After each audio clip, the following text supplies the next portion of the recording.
through the years that hormone therapy is dangerous, tied to blood clots, to cancer risk, and even more. So all of that fear came from a study back in 2002, and that changed everything overnight for women. Many women that were on that medication were pulled off their drugs and put right into the throes of menopause. Well, last week there was a special meeting in Washington, D.C. It was the FDA Expert Committee on Menopause and Hormonal Therapy. And I think this is going to now challenge the conversation about what we think about menopause and changing treatments, talking about the safety that will change treatment forever for women. So, what are 5 things that you need to know, some takeaway points from the FDA Expert Hormone Committee for Women and Menopause? Number 1, the biggest question, is estrogen dangerous? So, back in 2002, the Women's Health Initiative study, it led to black box warning on estrogen-based products. So if you are on Premarin, Provera, progesterone, whatever these may be, all of those now carry a warning saying that this label, that they are linked to breast cancer and to strokes and to heart disease. But what it was announced is that the FDA panel says that this warning is outdated and it's misleading. And the FDA want to revise or remove this warning, especially on the low-dose vaginal estrogen, which is very safe. So low-dose vaginal estrogen does not carry the same risk of systemic hormonal therapy, number 1. Okay, number 2, estrogen can be protective, especially for the heart. So estrogen started within the first 10 years of menopause. So for many women, this is starting estrogen sometime in their 50s, can actually reduce the risk of heart disease by up to 50%. If you look at the numbers, this is equal to or more than the benefits of statins. But guess what? Nobody is talking about this. So women given estrogen at the right time, it can actually be more harmful than hurtful for them. Number 3, the confusion about hormones is hurting women. So many women are denied treatment or they're taken off of therapy because of fear.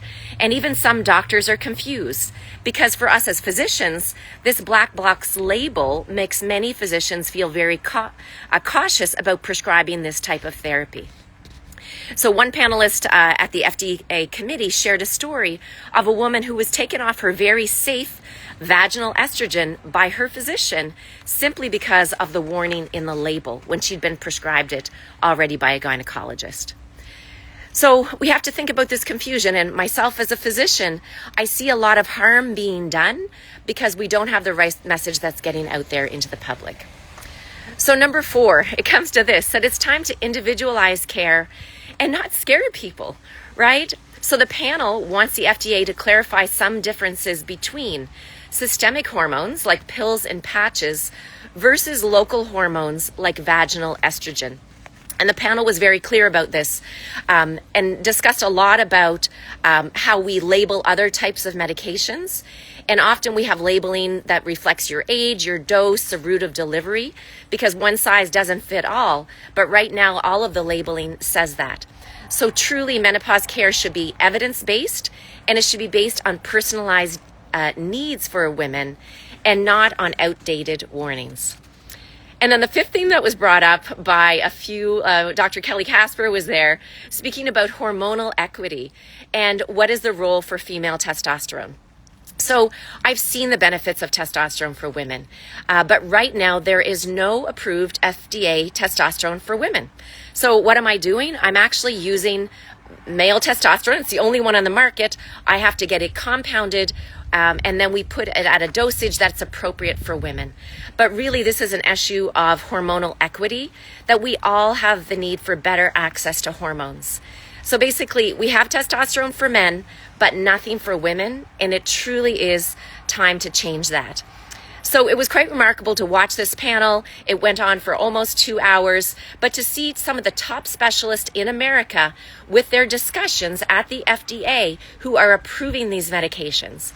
So whether you're a patient or a physician, or if you want to send that video of the FDA conference to your physician, I think it's something that all need to be more educated about. So this panel, it's a wake-up call. Women, you all deserve accurate information. You deserve safe access, but you also deserve providers that are able to understand what the guidelines really mean, and that those that are supporting you in what you decide to do. So if you've been afraid of hormones, or you're told that you may not be able to take them, you may want to get a second opinion. Many people come to me for just that reason. So what I want you to do today, share this video, please, with a friend, a colleague.